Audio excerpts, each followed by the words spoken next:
છે આમ આદમી પાર્ટીની બેઠકો પર હજુ મોટા ઘટાડાના સંકેત છે।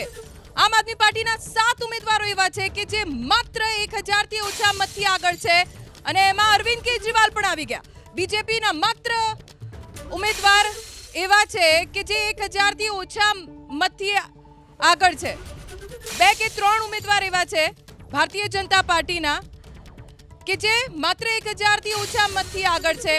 ભારતીય જનતા પાર્ટી 50 બેઠક સુધી પહોંચે તેવી પણ શક્યતા છે। આ સૌથી મોટા સમાચાર જે દાવો ભારતીય જનતા પાર્ટી તરફથી કરવામાં આવ્યો હતો એ કદાચ સાચો સાબિત થઈ શકે છે।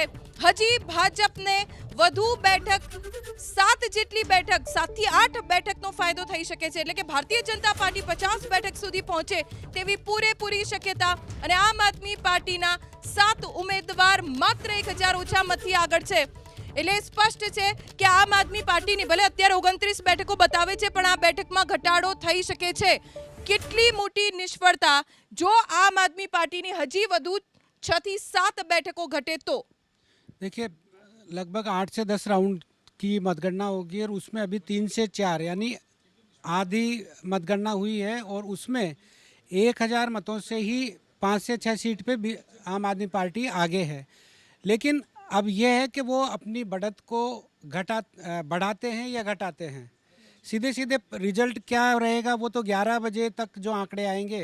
अभी की जो स्थिति है उसमें 12 सीट बीजेपी आगे है, आम आदमी पार्टी 29 सीट पे है। निश्चित तौर पे बीजेपी प्रचंड जीत की ओर बढ़ रही है और दिल्ली वासियों ने डबल इंजन की सरकार को पसंद किया है। लेकिन जो स्थिति आम आदमी पार्टी की है, जो स्थिति नई दिल्ली में अरविंद केजरीवाल हैं, क्योंकि शुरुआती रुझान में सौरभ भारद्वाज आगे थे, फिर राखी बिड़ला आगे थी, गोपाल राय आगे थे, अमानतुल्लाह खान आगे थे। जो जो कैंडिडेट उनके आगे थे वो पिछड़ गए और जो पिछड़ रहे थे मनीष सिसोदिया, अरविंद केजरीवाल, उन्होंने बढ़त बनाई है। तो निश्चित तौर पे जो रुझान है मतगणना का कह लीजिए या अलग एक एक राउंड का, उसमें हो सकता है आम आदमी पार्टी के पक्ष में ये जा रहा हो। तो निश्चित तौर पे पहले जो आधा घंटे पहले लगभग बीजेपी का जो टैली था वो अर्धशतक पे पहुंच गया था 50 सीट पे।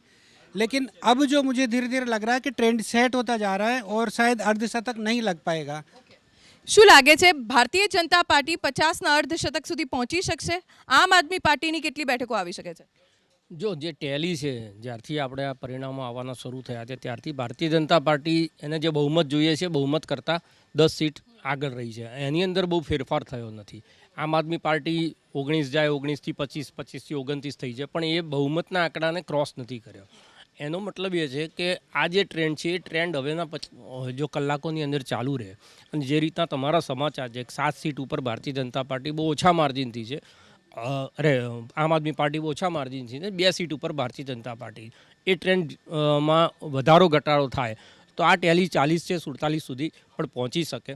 અને આ બધાની પાછળનું મૂળ કારણ એ છે કે જે આમ આદમી પાર્ટી એવું અમે લેફ્ટિસ્ટની રાઇટિસ્ટની એક સેન્ટ્રિક રાજનીતિને એક વેલફેર સ્ટેટનું મોડેલ દિલ્હીમાં ઊભું કરી અને બધા જ ભ્રષ્ટ છે અમે સારા છીએ આ વાત લઈને આવી હતી એ 6 મહિના પહેલાં કોંગ્રેસની સાથે ગઈ એનું પણ અહીંયા નુકસાન દેખાઈ રહ્યું છે કે લોકોના ગળે બહુ એ વાત ઉતરે નહીં। 6 મહિના પહેલાં તમે એકબીજાની સાથે હતા અને 6 મહિના પછી રાહુલ ગાંધીને તમે ભ્રષ્ટ કહો છો, રાહુલ ગાંધી મનીષ સિસોદિયાને ભ્રષ્ટ કહે છે।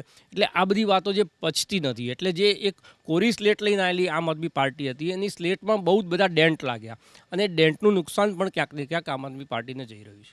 આંકડામાં પણ દેખાય છે અત્યારે આમ આદમી પાર્ટી 30 બેઠકો ઉપર અને બીજેપી 40 બેઠક ઉપર આગળ છે પણ 7 એવા ઉમેદવારો છે આમ આદમી પાર્ટીના જે માત્ર 1000 ના માર્જિનથી આગળ છે। જો એમાં ઉલટફેર થાય તો કેટલી શક્યતા બીજેપી 50 સુધી પહોંચવાની?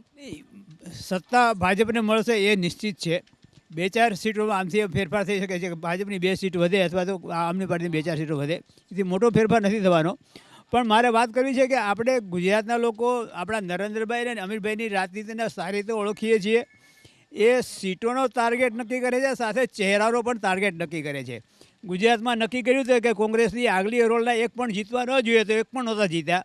એવી જ રીતે દિલ્હીમાં એણે જે મુખ્ય જે ચહેરાઓ છે એને હરાવવા માટેનું એને ટાર્ગેટ હશે એ મુજબ અત્યારે બધા પાછળ ચાલી રહ્યા છે।